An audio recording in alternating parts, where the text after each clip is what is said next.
یعنی ایک نسل کی موت یا ایک قوم کی موت یا ایک زمانے کے لوگوں کی موت، اور ایک الساعۃ الصغریٰ ہے یعنی ہر انسان کی موت۔ تو قیامت کی تین قسمیں ہیں۔ تو جب بڑی قیامت قائم ہوگی اس وقت ایک بھی مسلمان نہیں ہوگا، یعنی جو بندہ بھی مسلمان ہے، مسلمان جتنے بھی گئے ہو، اللہ ایسے لوگوں پر قیامت قائم نہیں کریں گے۔ اس سے پہلے پہلے اللہ نیک لوگوں کو فوت کر دیں گے۔ تو بہرحال اللہ فرما رہے ہیں جس دن قیامت قائم ہوگی، یقسم المجرمون، تو مجرم لوگ قسم اٹھائیں گے، ما لبثوا غیر ساعۃ، نہیں وہ ٹھہرے ایک گھڑی سے زیادہ، ایک گھڑی سے زیادہ نہیں وہ ٹھہرے۔ یہاں وَيَوْمَ تَقُومُ السَّاعَةُ يُقْسِمُ الْمُجْرِمُونَ، جس دن قیامت قائم ہوگی مجرم لوگ قسم اٹھائیں گے۔ یہ مجرم قسم اٹھائیں گے، یہ کب کی بات ہو رہی ہے؟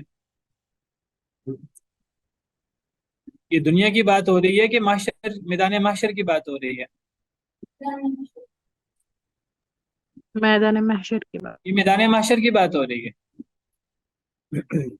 دیکھیے، ایک تو جب سور پھونکا جائے گا تب قیامت قائم ہونی ہے، پہلا سور۔ جب جو بدبخت لوگ سب باقی زندہ بچ جائیں گے تو ان کو سب کو اللہ تعالیٰ ایک ہی دفعہ ہلاک کر دیں گے، جو قیامت جب قائم ہوگی۔ پھر ایک سور پھونکا جائے گا جب قیامت کے دن فوت ہونے والے سارے انسان، اور سیدنا آدم علیہ السلام کے دور سے لے کر قیامت تک فوت ہونے والے سارے انسان پھر وہ زندہ ہو جائیں گے، اور جب نفخہ قیام ہوگا اس کے بعد میدان محشر لگے گا۔ تو یہ اس میدان محشر کی بات ہو رہی ہے۔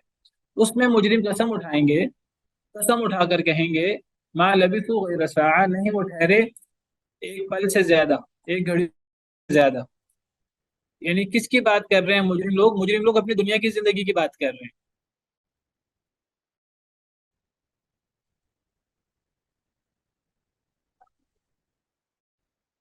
جی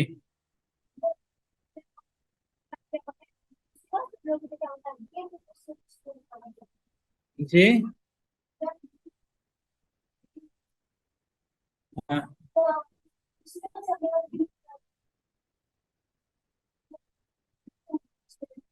بیٹا،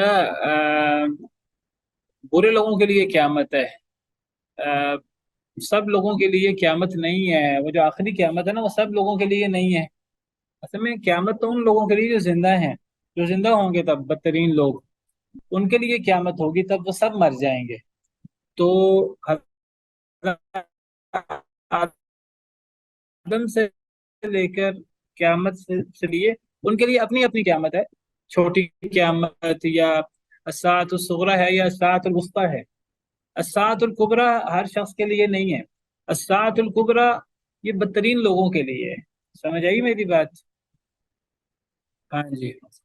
تو میں بات کر رہا تھا کہ جس دن قیامت قائم ہوگی اس دن مجرم قسم اٹھائیں گے، قسم اٹھا کر کہیں گے نہیں وہ ٹھہرے ایک گھڑی سے زیادہ۔ یعنی میدان معاشر میں قیامت کے دن، روز قیامت، میدان معاشر میں لوگ دنیا کا ذکر کرتے ہوئے، کون لوگ؟ مجرم لوگ دنیا کا ذکر کرتے ہوئے قسم اٹھا کر کہیں گے، دنیا کا تذکرہ کریں گے، وہ کہیں گے ہم تو دنیا میں ایک پل سے زیادہ نہیں ٹھہرے۔ قسم اٹھائیں گے، قسم اٹھا کر جھوٹ بولیں گے، گویا کہ تب بھی جس طرح دنیا میں وہ جھوٹ بولا کرتے تھے اسی طرح وہ قسم اٹھا کر جھوٹ بولیں گے۔ کیا وہ کہیں گے کہ ہم تو دنیا میں ایک پل سے زیادہ ٹھہرے ہی نہیں، ہم تو دنیا میں تھوڑا سا ٹھہرے ہیں، تو اب ہم کس بات کا حساب دیں؟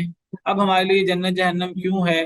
ہمیں تو کسی نبی نے آ کر نہیں ڈرایا، ہمیں تو کسی نبی نے دعوت نہیں پیش کی، اگر ہمیں کوئی دعوت پیش کرتا دنیا میں تو ہم مان لیتے۔ تو وہ قیامت کے دن جھوٹی کھا کر وہ کہیں گے ہم تو دنیا میں لمبا عرصہ رہے ہی نہیں۔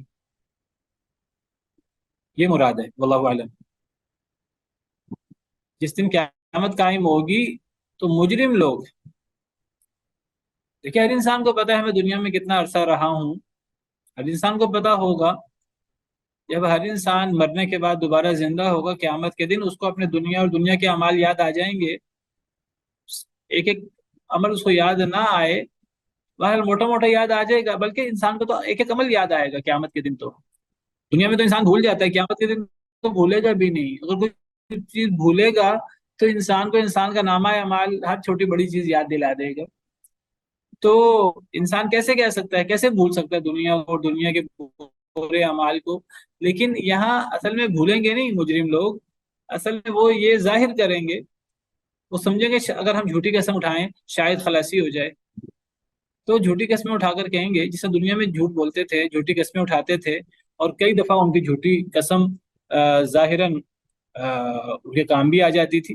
دنیا میں لوگ جھوٹی قسم اٹھا کر اپنے چیزیں بیچ دیتے ہیں، جھوٹی قسمیں اٹھا کر، جی اللہ کی قسم میں نے اتنی مہنگی خریدی ہے، اللہ کی قسم یہ ٹھیک ہے، جھوٹی قسم اٹھا کر لوگوں کو بیوقوف بنانے کی کوشش کرتے ہیں۔ تو قیامت کے دن سمجھیں گے کہ جس طرح ہم دنیا کے اندر جھوٹی قسمیں اٹھا کر لوگوں کو بیوقوف بناتے تھے، تو آج بھی ہم جھوٹی قسم اٹھا کر ہم کوئی کامیاب ہو جائیں گے۔ تو جھوٹی قسم اٹھا کر کیا کہیں گے؟ جھوٹی قسم اٹھا کر کہیں گے مجرم لوگ، قسمیں اٹھا اٹھا کر کہیں گے ہم تو دنیا میں زیادہ عرصہ رہے ہی نہیں، ہم تو ایک پل سے زیادہ، ایک گھڑی سے زیادہ رہے ہی نہیں، ہم تو تھوڑا سا عرصہ رہے ہیں، تو اس تھوڑے سے عرصے میں ہم پر کوئی نبی نہیں آیا اور ہم نے کسی کی نافرمانی نہیں کی، ہم نے تو یہ بڑے بڑے گناہ کیے ہی نہیں۔ سمجھیں گے جھوٹ بول کر جھوٹی قسمیں اٹھا کر شاید خلاصی ہو جائے، لیکن خلاصی سے ہوگی؟ خلاصی تو نہیں ہوگی۔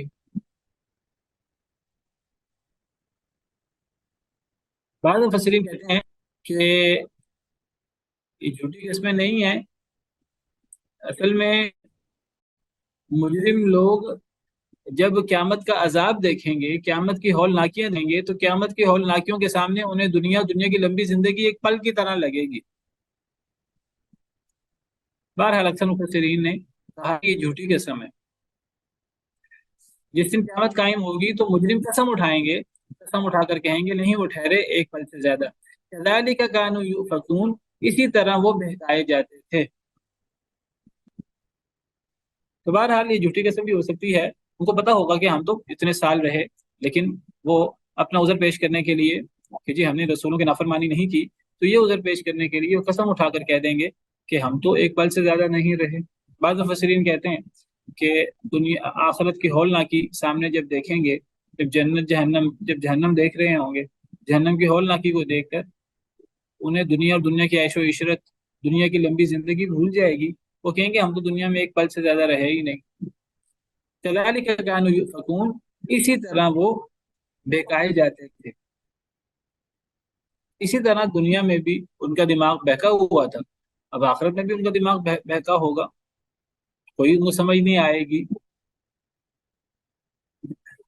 وقال الذين اوتوا العلم والايمان لقد لبثتم في كتاب الله الى يوم البعث فهذا يوم البعث ولكنكم كنتم لا تعلمون۔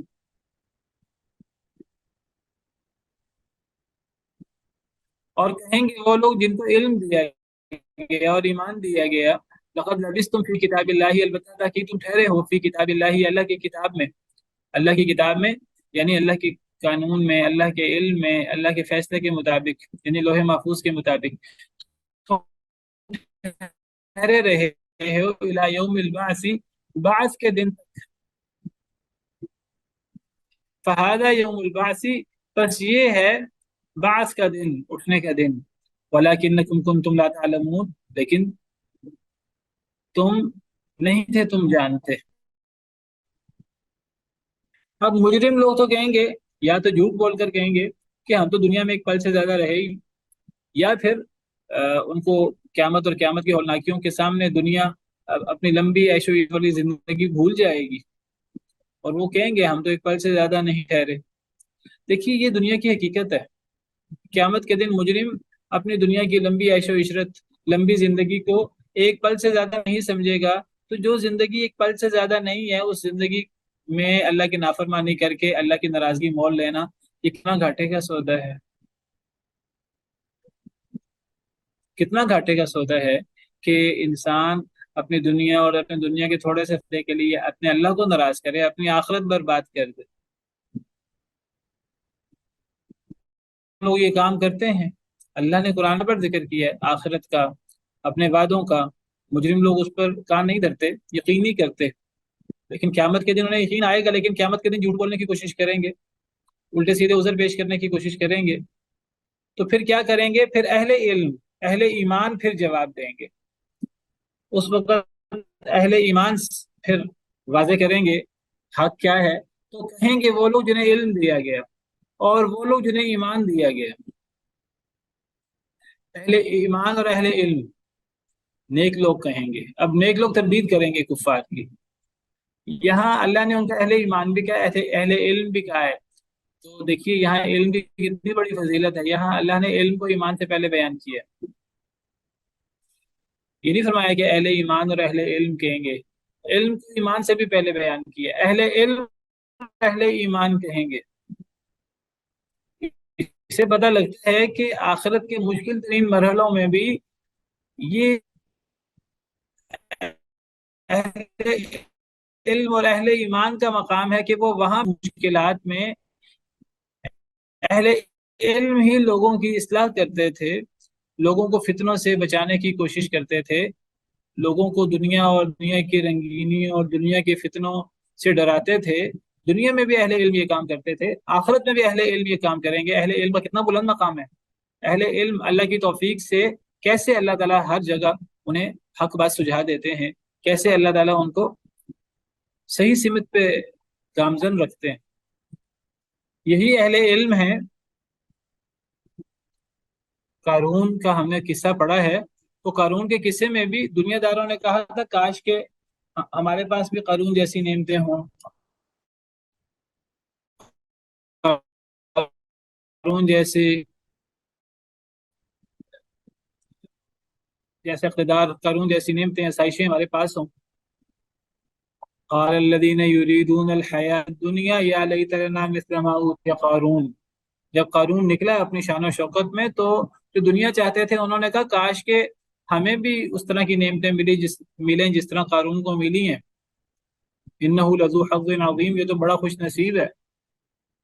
تو اس وقت بھی وقال الذين اوتوا العلم ويلكم ثواب الله خير لمن آمن وعمل صالحا، اس وقت بھی اہل علم نے کہا تھا کہ افسوس ہو تم پر، آخرت کا ثواب زیادہ بہتر ہے اس شخص کے لیے جو ایمان لائے اور نیک عمل کرے۔ تو ہمیشہ سے اہل علم نے دنیا میں بھی، اہل علم نے مشکل موقعوں پر، فتنے کے موقعوں پر عوام کی، لوگوں کی اصلاح کی ہے۔ اسی طرح قیامت کے دن بھی وہ مشکل ترین مرحلے قیامت کے، ان مرحلوں میں بھی اہل علم وہ ثابت قدم ہوں گے اور وہ مطمئن ہوں گے، اور اس وقت وہ اصلاح کریں گے اور احقاق حق کریں گے، اور کہیں گے اس وقت، کہیں گے وہ لوگ جن کو علم دیا گیا اور ایمان دیا گیا، وہ کیا کہیں گے؟ لقد لبثتم فی کتاب اللہ الی یوم البعث، البتہ تاکہ تم ٹھہرے رہے ہو اللہ کی کتاب میں بعث کے دن تک۔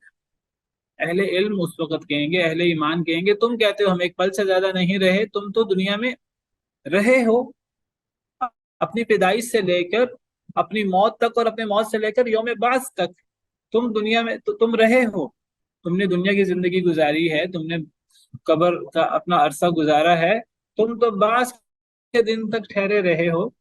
یہ ایک پل کیسے ہے؟ یہ ایک پل تو نہیں ہے،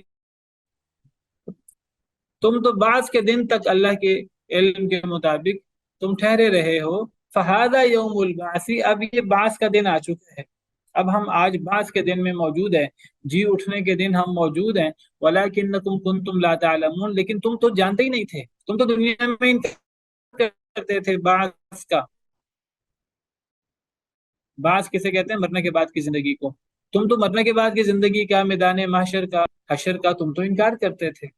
آج ہم جس کا تم انکار کرتے تھے اسی میں آج ہم موجود ہیں، جو دنیا کی سب سے بڑی حقیقت ہے، دنیا اور آخرت کی۔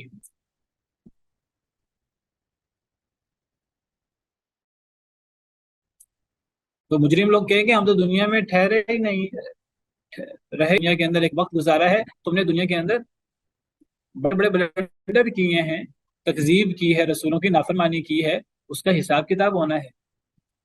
يَوْمَئِذٍ لَا يَنْفَعُ الَّذِينَ ظَلَمُوا مَعْذِرَتُهُمْ وَلَا هُمْ يُسْتَعْتَبُونَ، بس اس دن نہیں فائدہ دے گی ظالموں کو ان کی معذرت۔ اب جب ظالم لوگ پہلے کہیں گے کہ ہم تو ایک پل سے زیادہ رہے ہی نہیں، جب ان کی تردید ہوگی اب پھر وہ معذرتیں پیش کریں گے، اپنے عذر پیش کریں گے، جی اس وجہ سے ہم ایمان نہیں لائے، اس وجہ سے ہم ایمان نہیں لائے، اس وجہ سے ہم نے تکذیب کی، الٹے سیدھے عذر پیش کریں گے۔ تو اللہ فرماتے ہیں کہ اس دن ظالموں کو ان کی معذرت، ان کا عذر کوئی فائدہ نہیں دے گا۔ وَلَا هُمْ يُسْتَعْتَبُونَ، نہ ہی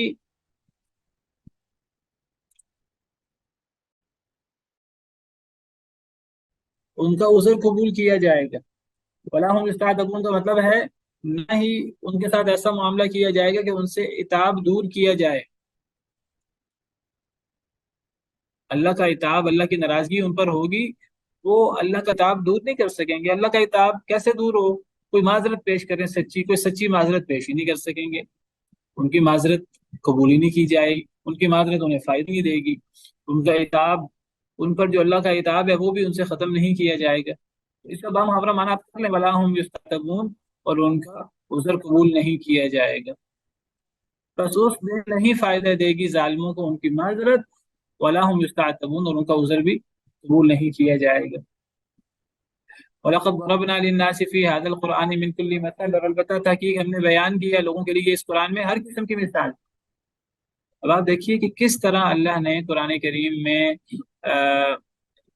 حق کو واضح کیا، کس طرح اللہ نے قرآن کریم میں توحید کو واضح کیا، کس طرح اللہ نے قرآن کریم میں اپنی شان، اپنی توحید، انسان کی کمزوری اور اس کو واضح کیا، کس طرح اللہ نے قرآن میں آخرت اور آخرت کا عقیدہ بیان کیا، کس طرح اللہ نے قرآن میں آواز وہ بہت سارے اعتراضات کلیئر کفار کے اللہ نے ان کا رد۔ نہیں ہے۔ جی، کس طرح اللہ نے قرآن میں ہر قسم کی مثال پیش کی، مختلف دلائل کے ساتھ ہر مسئلے کو سمجھایا۔ وَلَئِن جِئْتَهُم بِآيَةٍ، اور البتہ اگر آپ لے آئیں ان کے پاس کوئی نشانی،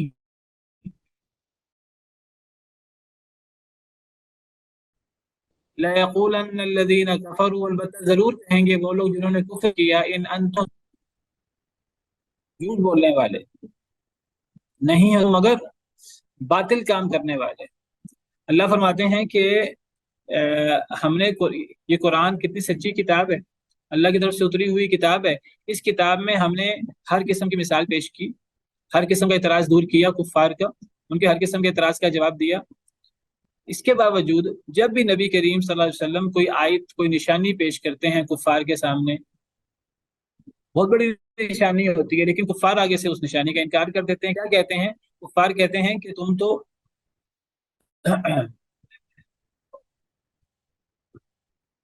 باطل چیز پیش کر رہے ہو،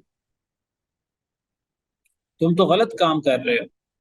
یعنی کفار نبی کو اور ایمان والوں کو ہی غلط کہتے تھے۔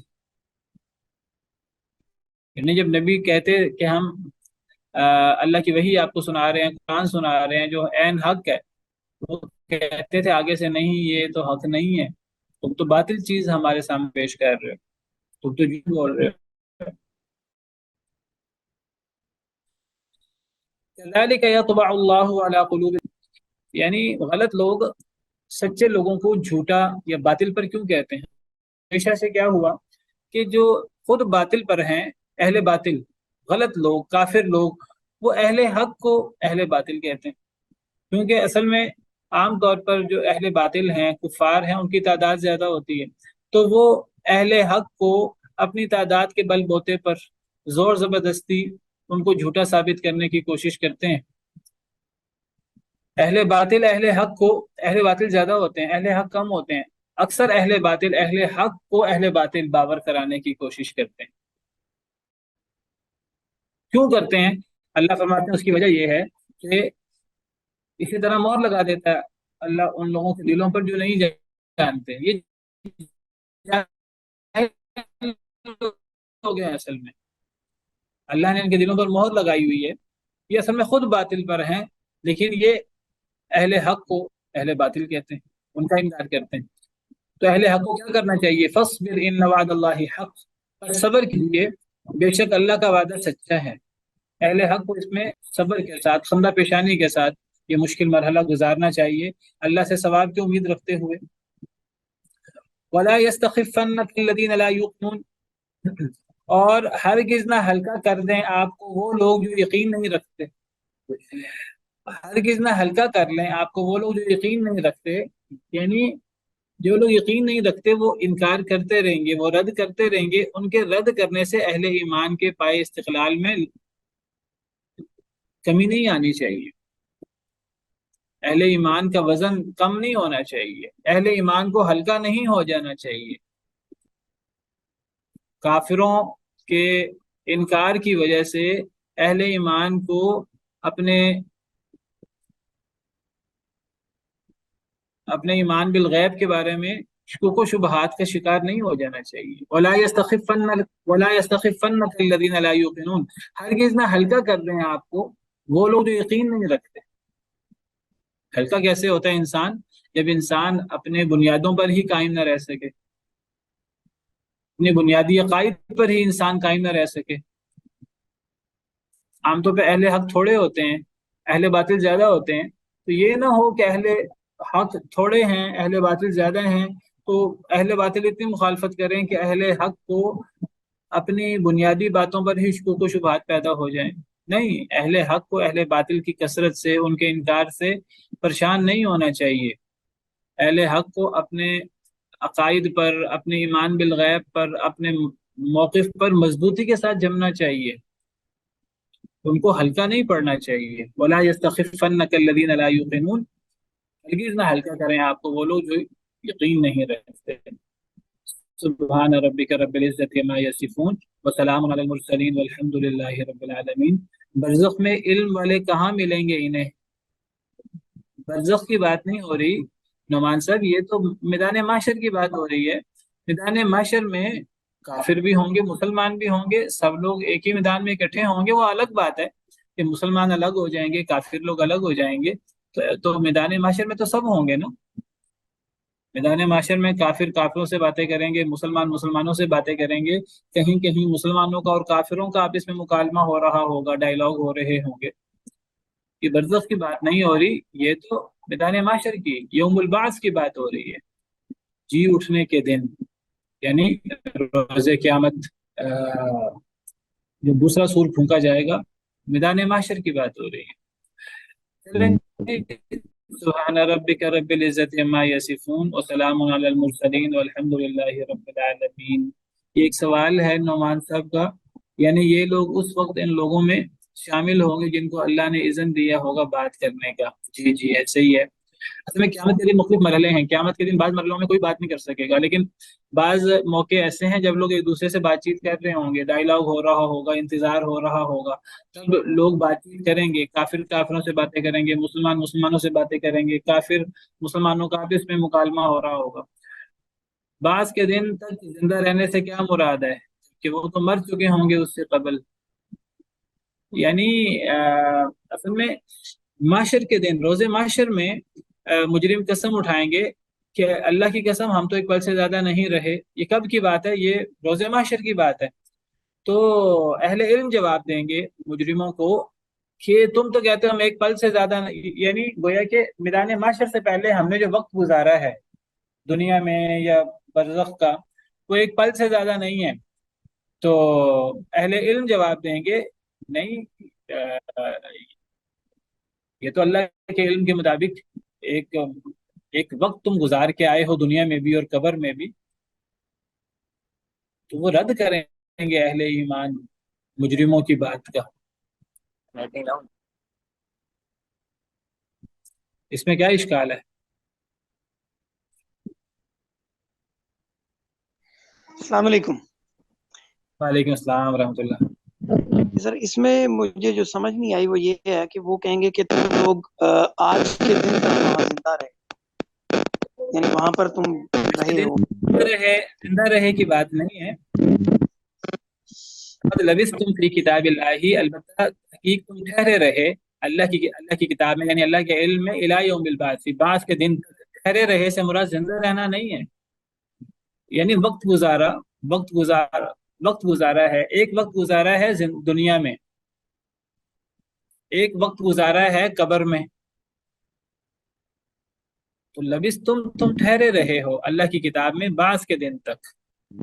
اصل میں مجرم کہیں گے کہ وہ تو ایک گھڑی سے زیادہ نہیں رہے، ہم تو جو دنیا اور برزخ میں، قبر میں، ہم تو ایک پل سے زیادہ نہیں ٹھہرے۔ آخرت کی ہولناکی کو دیکھ کر یہ کہیں گے، یا جھوٹ بولتے ہوئے یہ کہیں گے، تو اہل علم کہیں گے کہ تم تو اللہ کی کتاب کے مطابق بعض کے دن تک ٹھہرے رہے ہو، اپنے پیدائش سے لے کر بعض کے دن تک تم ٹھہرے رہے ہو. اب یہ بعض کا دن آ گیا ہے اور تم نہیں، لیکن تم نہیں جانتے.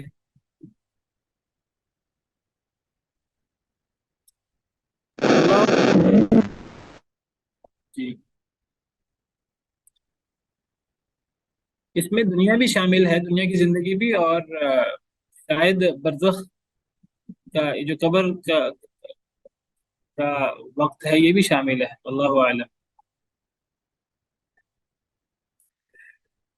سبحان ربک رب العزت عما یصفون وسلام علی المرسلین والحمد للہ رب العالمین.